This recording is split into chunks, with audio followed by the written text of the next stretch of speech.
Good morning students. 10वीं वाले बच्चे, सिद्धि हिंदी विद्यालय के इस ऑनलाइन क्लासेस में आपका हार्दिक स्वागत है। अब बच्चों, यहाँ पे हमारा समास का जो अंतिम प्रकार है, अंतिम भेद है अव्ययी भाव समास। तो अव्ययी भाव समास की हमने परिभाषा देखी कि पूर्व पद उत्तर पद होते हैं इस पद में, और जिसमें पहला पद जो होता है वो अव्ययी का होता है और पूरे ही पद को वो अव्यय बना देता है। इसके साथ साथ पहला पद प्रधान होता है, प्रधान यानी मुख्य होता है। कुछ एक उदाहरण बच्चों हमने यहाँ पे देखे। यहाँ पे समास का ये अंतिम प्रकार है अव्ययी भाव में। मैंने आपको आगे के वीडियो में भी बताया था कि इस समास में आपको क्या याद रखना है। यथा, भर, बे, आ, प्रति, ये शब्द आपको याद रखने हैं। समझ में आया बच्चों? ये शब्द आपको याद रखने हैं। इससे क्या होगा, आपको तुरंत समझ में आ जाएगा। इसके बाद मैंने यहाँ पे ये रातों रात शब्द है, तो रातों रात शब्द जैसे 2-3 उदाहरण मैंने आपको बताए। दिनों दिन, समझ में आया? तो उस प्रकार से यहाँ पे इन शब्दों को भी हम अव्ययी भाव में ले सकते हैं। अब मैंने आपको एक बात और भी बताई थी कि अव्ययी भाव समास में जो शब्द आपको दिया गया है उसमें जो पहला पद होता है ये मुख्य होता है, अर्थात अव्ययी है।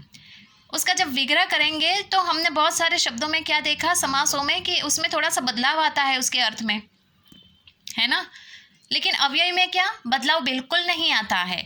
जो शब्द हमें दिया गया है उसी का अर्थ स्पष्ट करता हुआ यहाँ पे हम उसका विस्तार करते हैं। जैसे रातों रात, रात ही रात में हम कहते हैं ना। वाक्य भी मैंने आपको बनाकर दिखाए कि पूरे गांव में रातों रात ये घटना घटित हो गई। रातों रात, उसका विग्रह करेंगे तो रात ही रात में, मतलब एक ही रात में ये घटना घटित हुई। भरपेट, भर शब्द जो है वो अव्ययी है, प्रधान है, पूर्व पद है। उसका विग्रह करेंगे तो यहाँ पे पेट भर, हम कहते हैं ना पेट भर कर आज तो खाना खाया, तो उसका हम विग्रह करेंगे तो पेट भर। अर्थ तो एक ही हुआ, ये कहो या ये, दोनों शब्द का मतलब तो एक ही हुआ।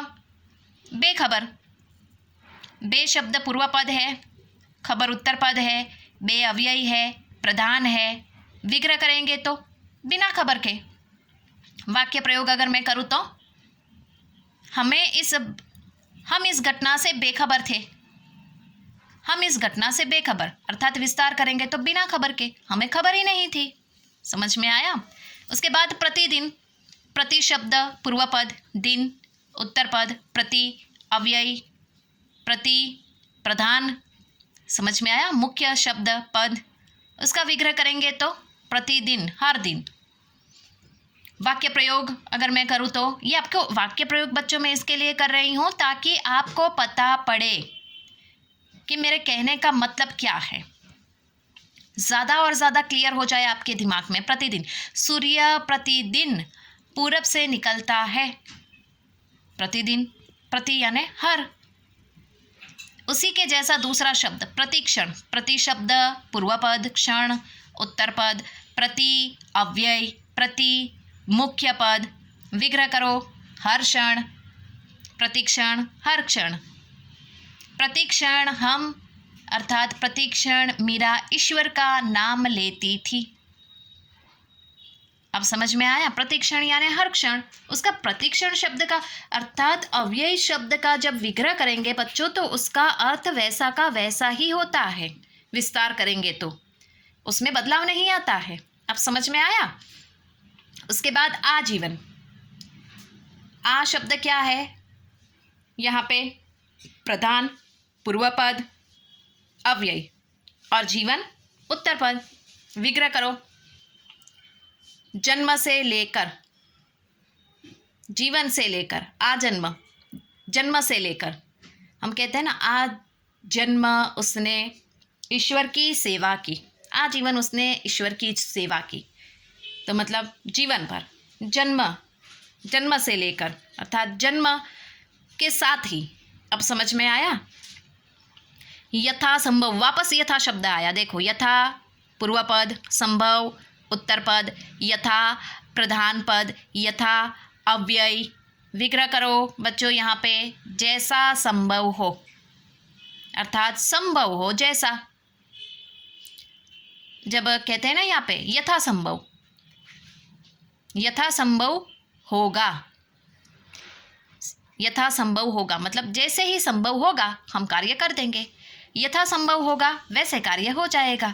मतलब ये वाक्य प्रयोग मैंने किया, जैसे संभव होगा कार्य हो जाएगा। आमरण, आ क्या है यहाँ पे पूर्व पद, मरण क्या है उत्तर पद। आ प्रधान पद है, आ अव्ययी है। विग्रह करो बच्चों इसका, मरण तक।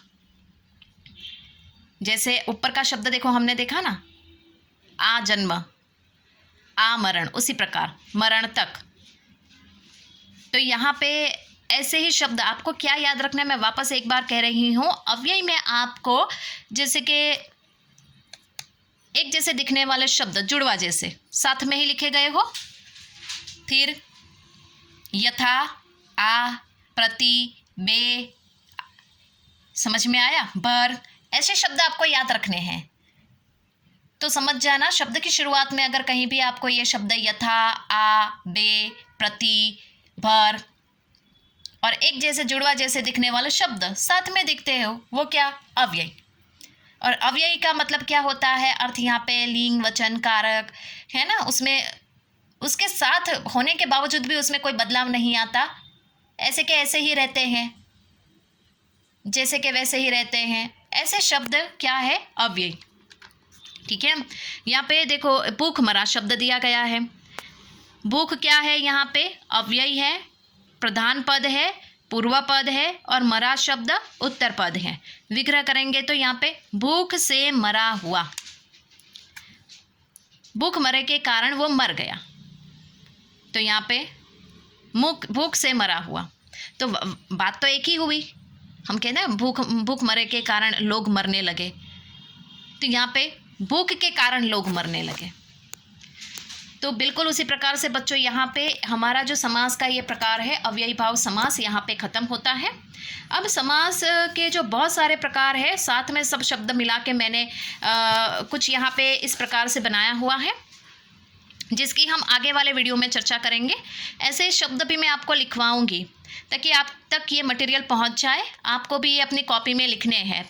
ठीक है, फिर वापस मत पूछिएगा मैडम ये लिखना है कि नहीं लिखना है, ये सबको ही लिखना है। 10वीं वाले बच्चे ध्यान से सुनिएगा, ये आपको अपनी कॉपी में ये जो मैं समास, तो मैं शब्द समस्त पद लिखवाऊंगी, उसका विग्रह लिखवाऊंगी और वो समास के कौन से प्रकार का है वो भी लिखवाऊंगी। ठीक है, फिर होमवर्क मैं आपको दूंगी और वो होमवर्क जो होगा उसकी भी मैं आपको जवाब के साथ फिर नेक्स्ट के वीडियो में हम उसकी चर्चा करेंगे। तो आज की इस वीडियो में बच्चों यहाँ तक हम रुकते हैं, आने वाले वीडियो में हम समास के ये जो शब्द है उसकी चर्चा करेंगे। तब तक के लिए थैंक यू।